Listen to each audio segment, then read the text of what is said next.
Welcome to Moments with Marilyn. I'm your host, Marilyn Boyer, the mom of 14 homeschool kids. I absolutely love young moms, and it's my passion to provide you with tips and tools to make your journey easier.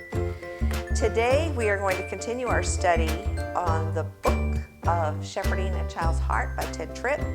So we're nearing the end. I think we've got maybe 2 more sessions and we will complete that book. But today we're going to be talking about discarding unbiblical methods of correction and communication. So let's get right into it. Biblically, the method in which we correct our kids is as important as the objectives. So God is not only concerned with what we do, but how we do it. So in this session, we're going to identify some unbiblical worldly methods that we just kind of tend to accept as okay. Often, parents will just fall back on the human mind as the standard, how we were raised. You often hear people say, I didn't turn out so bad. Or some expert who has some cool new idea. I remember several years ago we were at a homeschooling convention and there was a speaker, I don't even remember the guy's name, but he was talking about dealing with correcting your kids. And he had some goofy system, like if your kids disobey in the store, the way you deal with it is to get down and do push-ups and invite the kids into your safe space to do push-ups, or the mom go off and color and invite her kids to come color with her.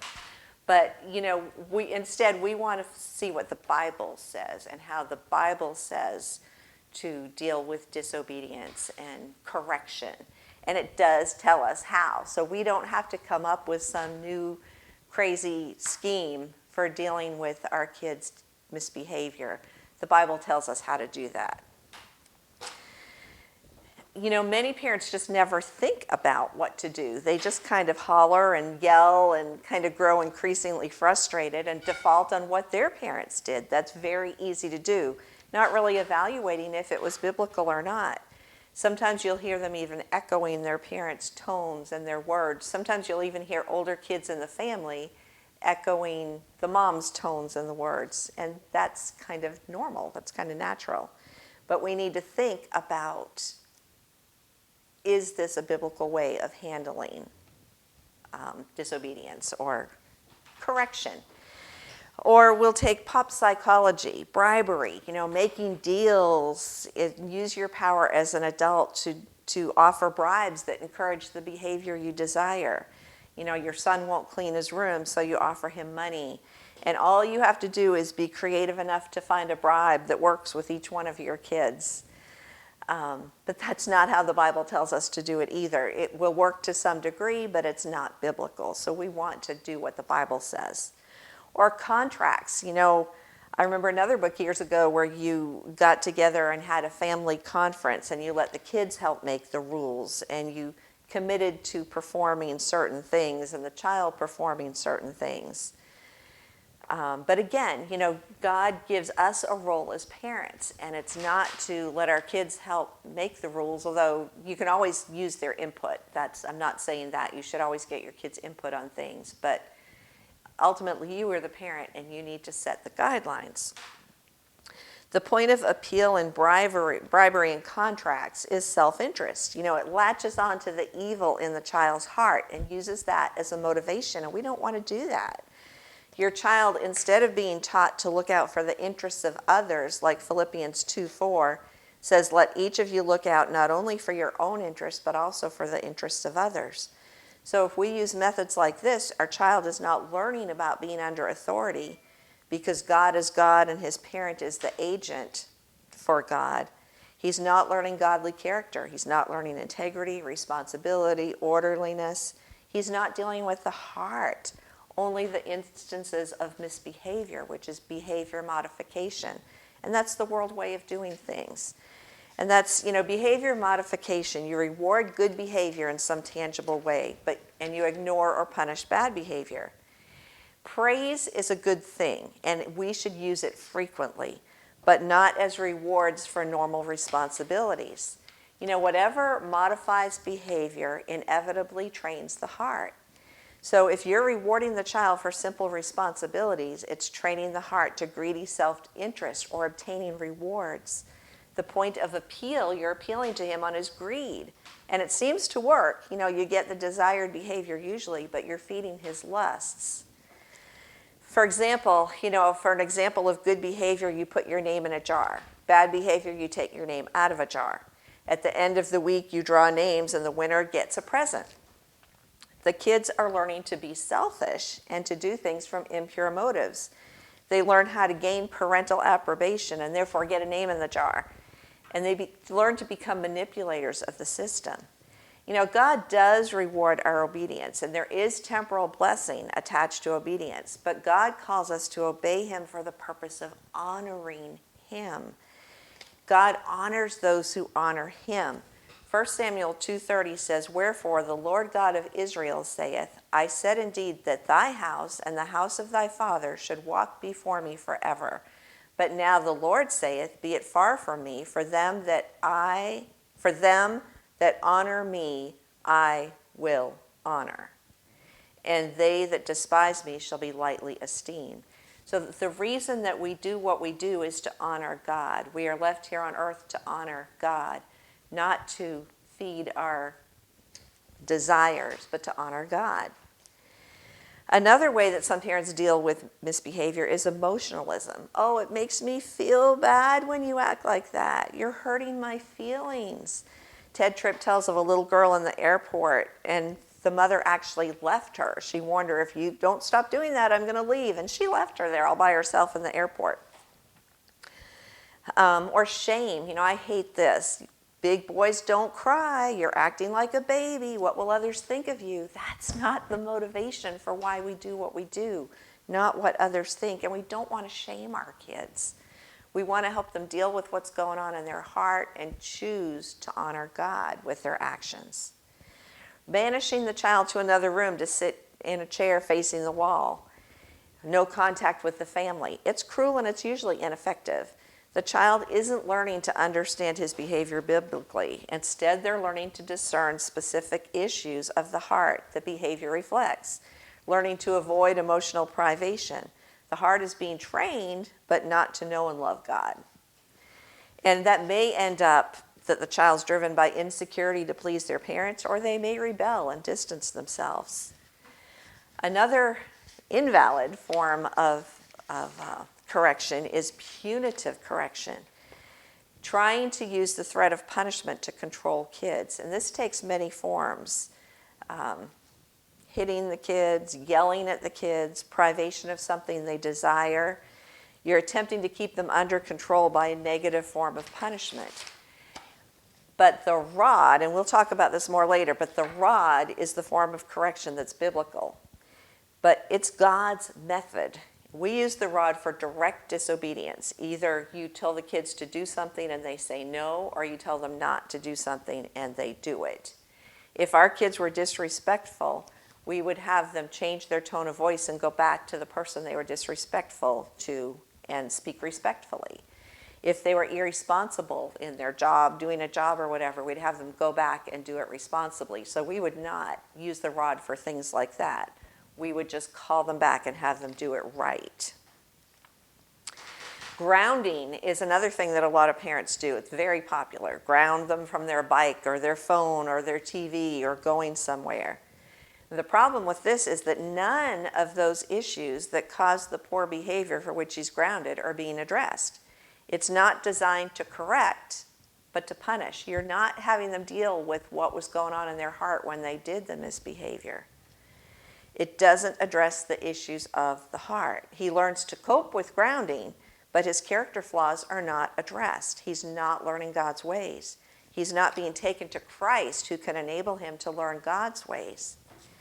We would have our kids learn Scripture to address what was going on in their hearts, not as a punishment, but as a guide to lead them in the right path.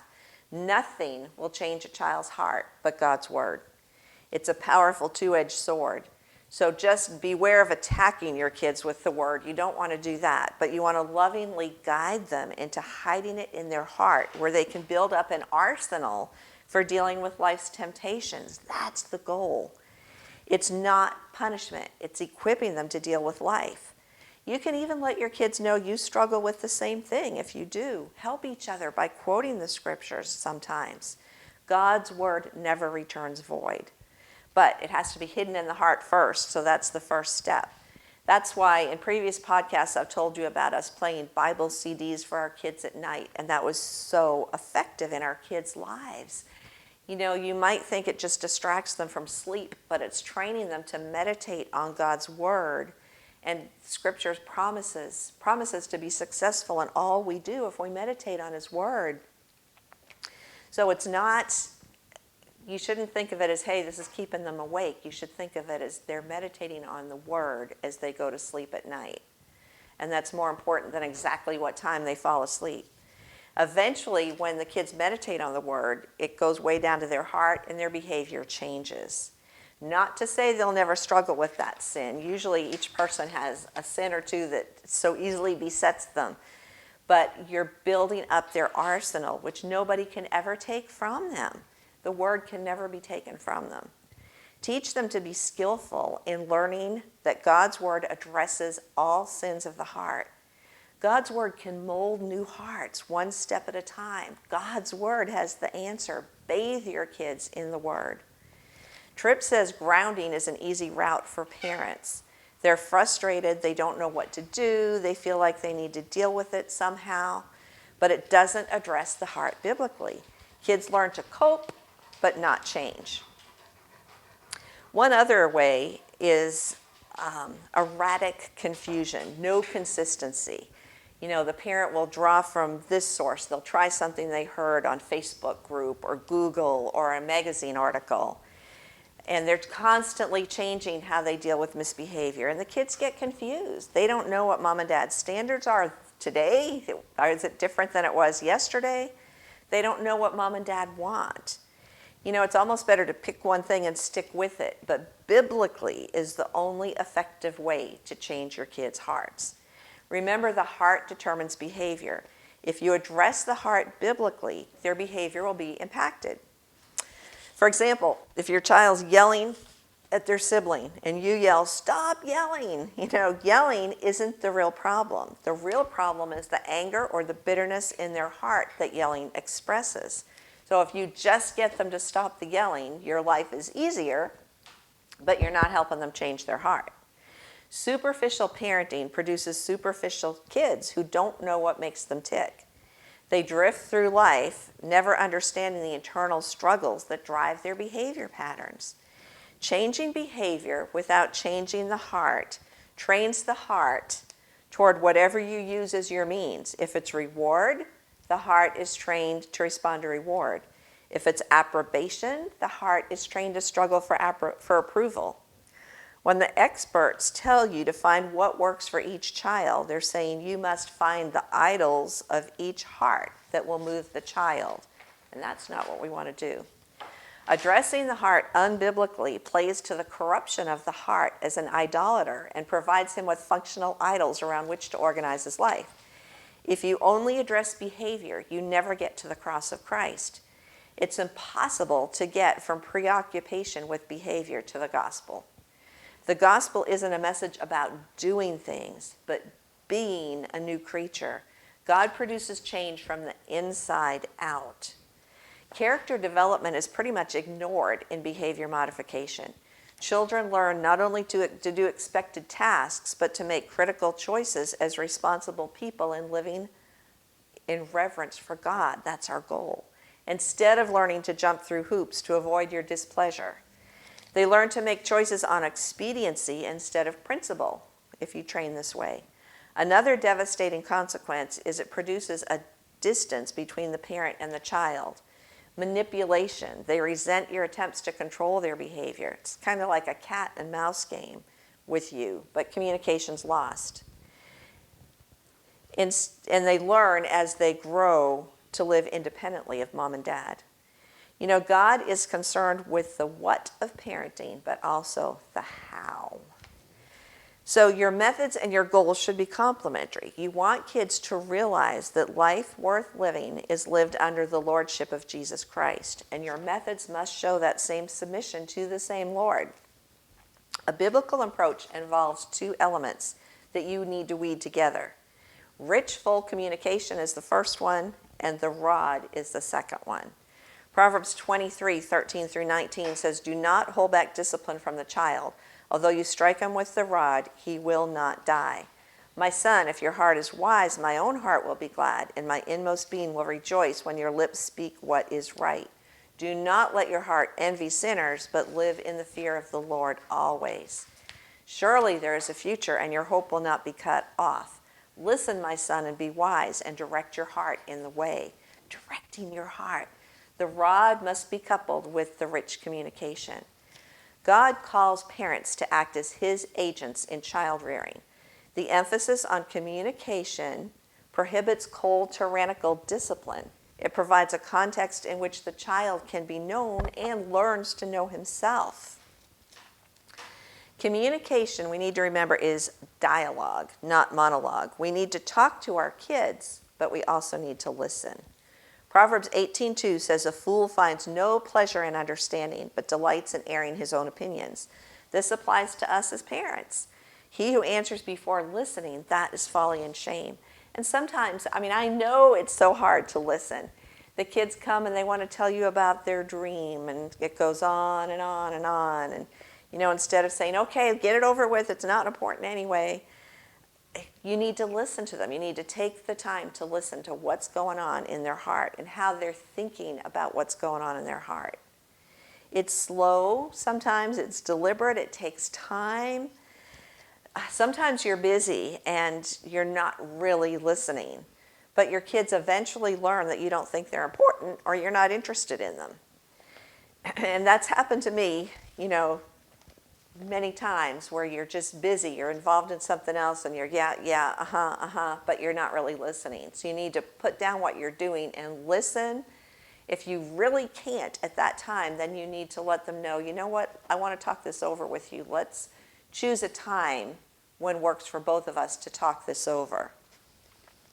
So your objective should be to understand your child, not simply to have them understand you. That's so important. You need to learn how to help your child articulate their feelings and thoughts. Focus on understanding. Out of the abundance of the heart, the mouth speaketh. Your first objective is to understand what's going on inside of your child. What is important is not venting your feelings or your anger or your hurt, but understanding the nature of the struggle inside your child. Ask yourself, what is the specific content of the abundance of his heart in this situation? What was his temptation? What was his response to the temptation? What was he trying to accomplish? If you can understand this, you'll be well on the way to understanding why this thing happened. You need to learn to peel away the behavior and discern the inner world of your child's motivation in this situation. Now, obviously, you can't understand it perfectly, but it's worth the effort to try. What feelings is your child struggling with that you can identify with? What pressures is he experiencing? What hopes and fears is this circumstance bringing out of his heart? Your communication objective should be the behavior you see is a reflection of the abundance of your child's heart. You should want to understand the specific content of the abundance of his heart. Don't assume that you know it or that he's displaying sin that you see in your own life. Don't be quick to judge, but listen. Sometimes we see things from our frame of reference, and if our child does a certain thing, we think, oh, he was just being selfish, or he was just wanting attention, because that might be what we would do in that situation. We need to learn our child and not just quickly assume that we understand what's going on. The internal issues of the heart are of greater import than the specifics of the behavior, since they drive the behavior. To summarize, you want to understand your child's inner struggles. You need to learn to step into their shoes and see life from their perspective. If you're going to understand and help your child understand himself, there are skills you need to develop. You must learn to help your child express themselves. You must learn how to facilitate conversation. You must know how to comprehend behavior and words. I told in another podcast how we had one son who would appear angry when he was really embarrassed. You need to not just assume that what you see is what it is or that you understand it. You need to delve into it and learn your child. You must strive to discern the matters of the heart. Proverbs 25 says, the purposes of a man's heart are deep waters, but a man of understanding draws them out. As a parent, we want to be a person of understanding. That's our goal. Jesus came to earth and he experienced all the things we're experiencing: hunger, scorn, tiredness, suffering, temptation. God in the incarnation came to dwell with us so he could look at the world through our eyes. Tripp said he was too often focused on correcting external behavior and lost sight of sympathizing with the weakness of his kids. I think I have done the same thing. Dealing with disobedience is a wonderful opportunity to draw alongside our child. As we learn their internal struggles with sin, we have an inside track. We're sinners like they are. You can use your insight into the nature of temptation to help them understand their own battles. You can encourage them with the grace and mercy you found in Jesus, and it's offered to them as well. In him there's righteousness that we cannot produce, forgiveness we cannot merit, and power we cannot generate. So in closing, ask questions your child can answer, not why did you do this, but more like, what were you feeling when you hit your sister? What did your sister do to make you mad? Help me to understand how hitting her seemed to you to make things better. What was the problem with what she was doing to you? In what other ways could you have responded? What should you have done? How do you think your response reflected trust or lack of trust in God's ability to care and protect you? You must begin as the parent by understanding the nature of the internal conflict that was expressed in hitting his sister. As he answers, your role in helping him to understand himself and speak with clarity and honesty about his internal struggles with sin. There are 4 things to walk your child through. Number 1, the nature of temptation. Number 2, the possible responses to this temptation. 3, the motives for those responses. And 4, the sinful response that they chose. In this process, you stand both before him and beside him. You are above him because God has given you the job of disciplining and correcting him, but beside him because you too are a sinner who struggles with anger toward others. Parents tend to do one of the other. Sometimes, how can I correct him when I struggle with the same thing? So they just fail to correct. Others stand so much above that they're hypothetically distanced from the child. They put across to their child that they're perfect. But you must engage your child as God's agent. You have the right and the obligation to censure evil. You do so as a sinner who is beside them and able to understand the way sin works in the human heart. Okay, in the next lesson, we're going to try to wrap this up, and we're going to discuss various types of communication described in Scripture. So I hope this has been helpful to you, and I hope it helps you deal with some of the issues in a practical way that you see going on in your home. Thanks for joining us today. We'll see you next week.